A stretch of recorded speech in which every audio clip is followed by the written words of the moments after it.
Ultimate Hugasan Challenge. Hatid sa atin ang scrubbing pad na mas nakakalinis, mas tumatagal, mas sulit! Importante linis, bibilis, Scotch Brite. Home sweet home ang feeling, kasama ang unang hirit at ang Scotch Brite Heavy Duty Scrubbing Pad.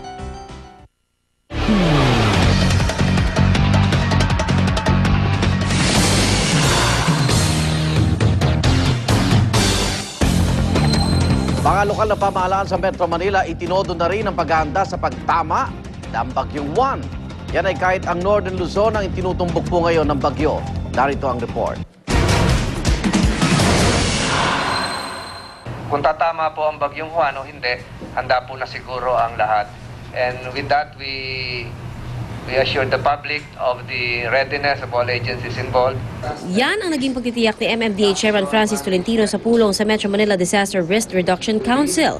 Mula kahapon, 24 oras na ang operasyon ng kanilang Uplan Unos, ang Main Disaster Response Unit ng MMDA.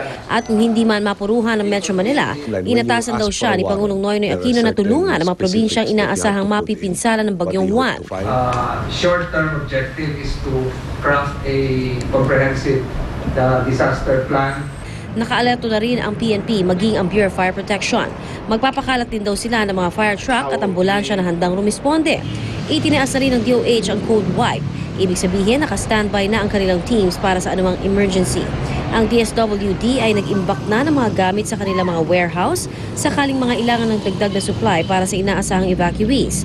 Nakapagtala na rin ang AFP ng kanilang disaster response units. Kanya-kanya na rin ang paghahanda ang ilang local government units sa Metro Manila kahit hindi ito ang direktang tatamaan ng bagyo.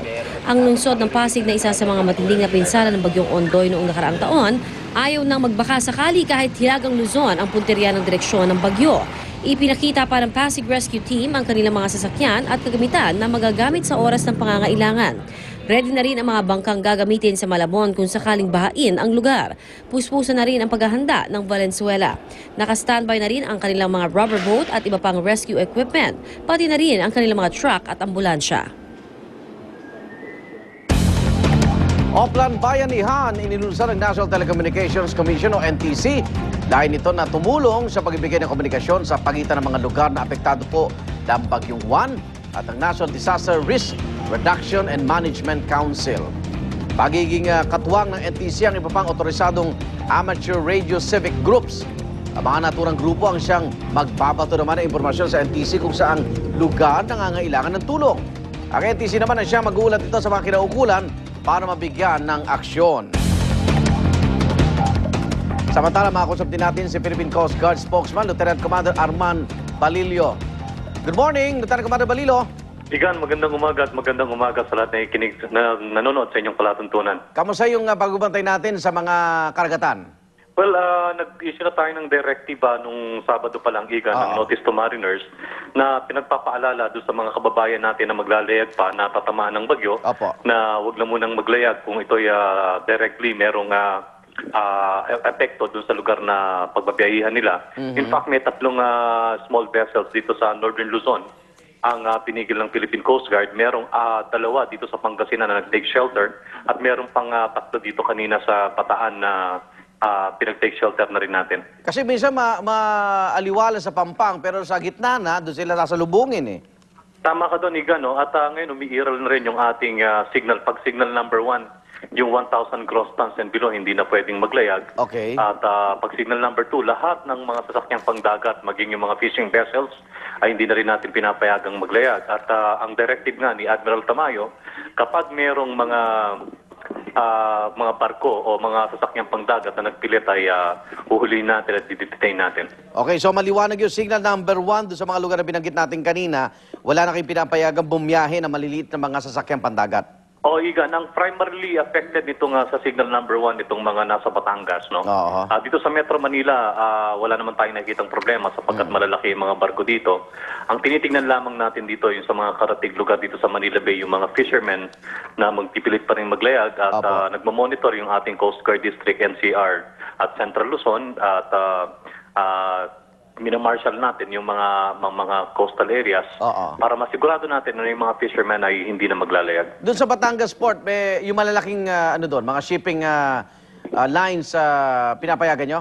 Merong mga ilang mga kalayag doon sapagkat ito ay mas mataas sa 1,000 gross lansigan. Okay. Pero marami rito yung mga pupunta ng Puerto Galera at ng Mindoro na mas maliliit sa doon sa ordinarily na mga roro na bumabiyahe. Ayun na hindi na natin pinapayagan. Kaya ang paalala nga natin, kung papunta kayo doon sa lugar na yun, i-check nyo muna yung sasakyan nyo at baka mas stranded lamang po kayo doon sa port ng Batangas. Okay. Salamat po. Salamat, Igan. Coast Guard spokesman, Lieutenant Commander Arman Balilo.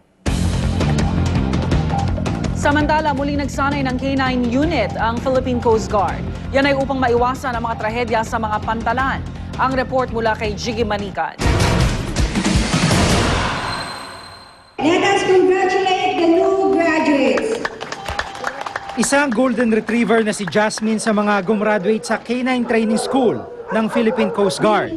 Bilang fresh graduate sa bomb detection course, sinampulan nito ang mga tao ng angking galing. Isang lata ng mga parte ng bomba ang binigay sa akin para lituin si Jasmine. At nang pakawala na ng handler,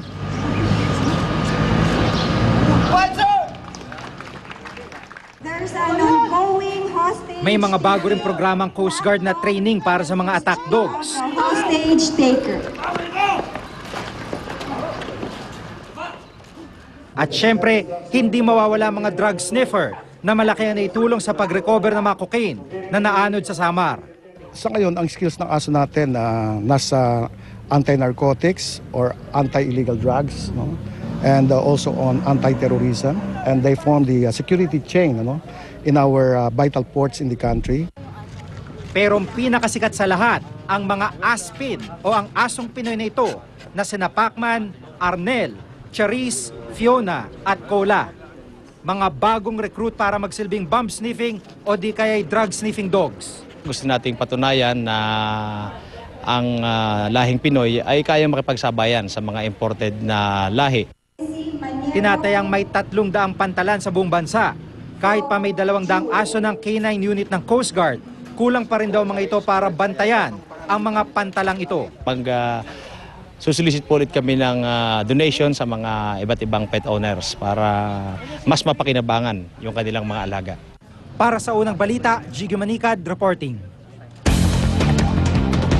Sa ibang balita, planong kasuhan ng 6 na lalaking inaresto kaugnay sa panggagahasa sa isang volunteer nurse ang mga pulis na dumakip sa kanila. Narito ang exclusive report ni Ian Cruz.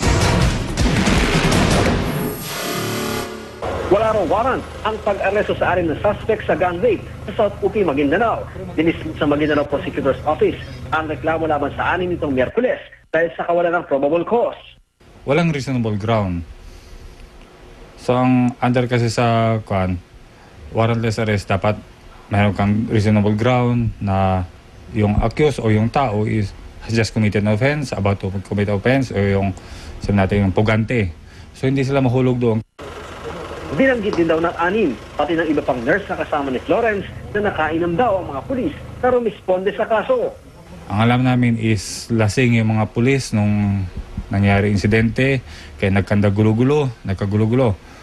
Nung dumating yung mga bata, pati nga yung driver ng sasakyan na sinakyan ng mga bata papunta sa police station, balak pa nga nila i-detain.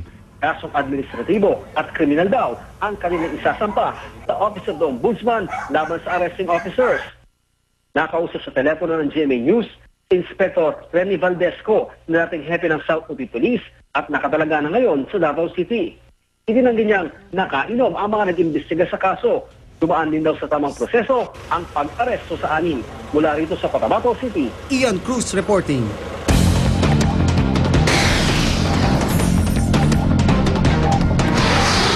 Eleksyon sa Pakistan na uwi sa kaguluhan, 21 ang patay.